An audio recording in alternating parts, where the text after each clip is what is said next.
আমার কাছে রয়েছে দুটো কাঁচা কলা। এই কাঁচা কলাটা দিয়ে আমি আজকের রেসিপিটা রান্নাটা করব।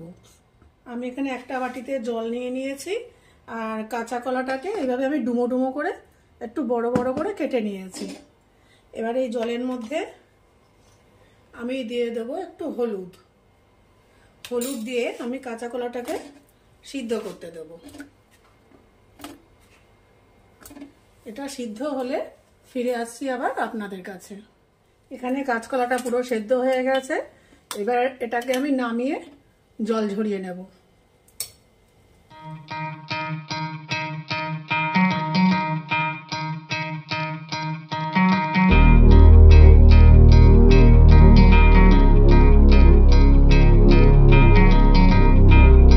আমি এখানে একটা মশলা করে নিয়েছি আস্ত সাদা জিরে, আস্ত ধনে, একটু নারকেল কুচি আর কাঁচা লঙ্কা। আপনারা নারকেল কুচির বদলে নারকেল কোড়াও ব্যবহার করতে পারেন। এইগুলো আমি একটু জল দিয়ে মিক্সিতে একটু পেস্ট করে নেব। আমি এখানে একটা ফ্রাইং প্যান নিয়ে নিয়েছি। এই রান্নাটা আমি ঘিয়ে করব। আপনারা ইচ্ছা করলে সাদা তেল আর ঘি হাফ হাফ করে করতে পারেন বা পুরো সাদা তেলও করতে পারেন।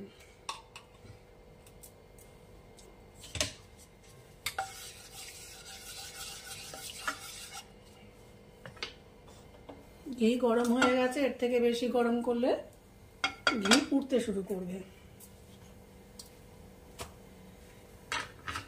এবার এর মধ্যে দিয়ে দেব যে আমি মশলা পেস্টটা করে রেখেছি সেই মশলাটা।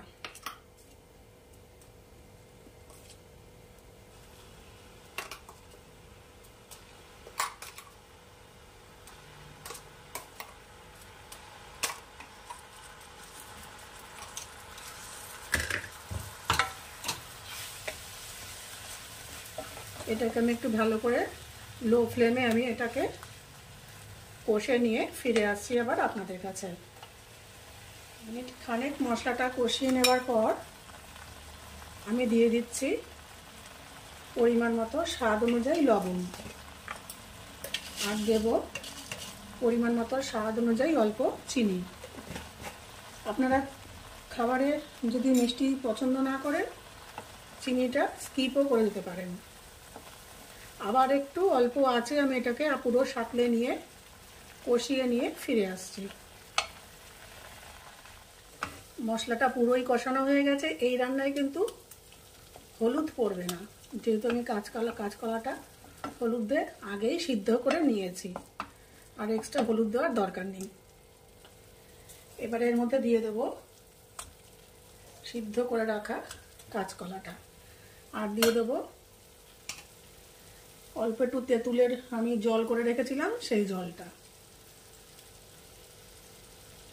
আপনারা যদি একটু টক বেশি খেতে পছন্দ করেন তাহলে অবশ্যই তেঁতুল জলটা একটু ঘন দিতে পারেন বা একটু বেশিও দিতে পারেন।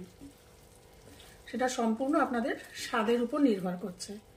এবার আবার এটাকে আমি পুরো কষিয়ে ফেলবো। কষিয়ে একদম গা মাখা করে ফিরে আসছি আপনাদের কাছে।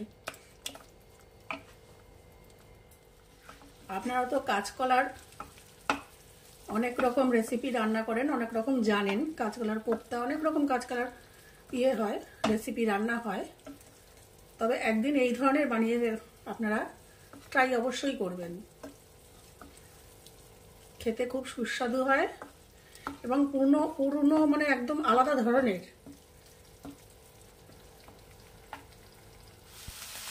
এটা পুরো মাখা মাখা হয়ে গেছে আর এটাকে আমি রান্না করব না, এটাকে সরিয়ে রেখে আমি এবারে একটা ফোড়ন রেডি করব। আমি গ্যাসে একটা ফোড়নের পাত্র বসিয়ে দিয়েছি। আপনাদের যদি মনে হয় তরকারি বেশি হয় আপনারা একটা আলাদা কড়াইতেও এটা করতে পারেন। আমার যেহেতু অল্প সবজি সেই জন্য আমি একদম ফোড়নের পাত্রটা নিয়ে নিলাম। দিয়ে দিলাম 2 চামচ ঘি।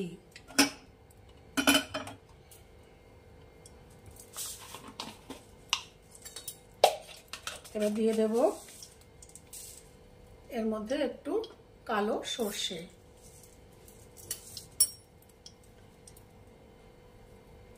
দিয়ে দেব কিছু ফ্রেশ কারি পাতা।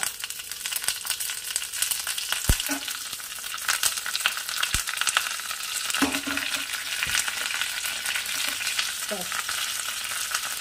চলে যাচ্ছে আমার ফোড়ন রেডি।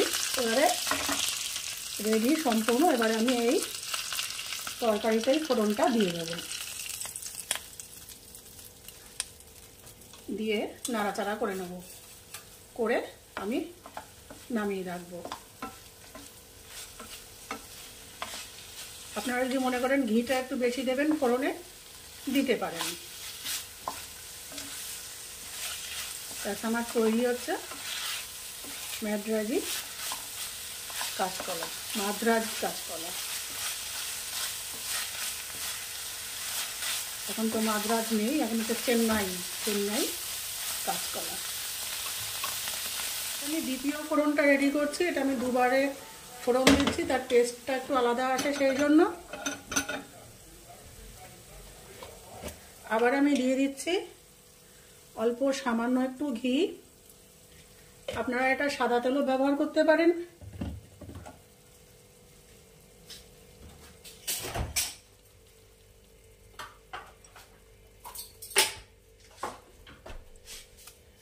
ঘি গরম হয়ে গেছে, দিয়ে দেব একটু শুকনো লঙ্কা গুঁড়ো।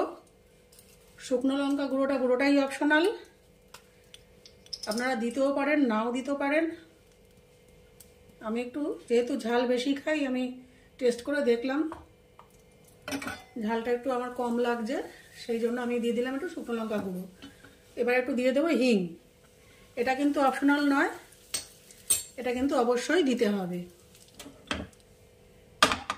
মিশিয়ে দিলাম ফোড়ন।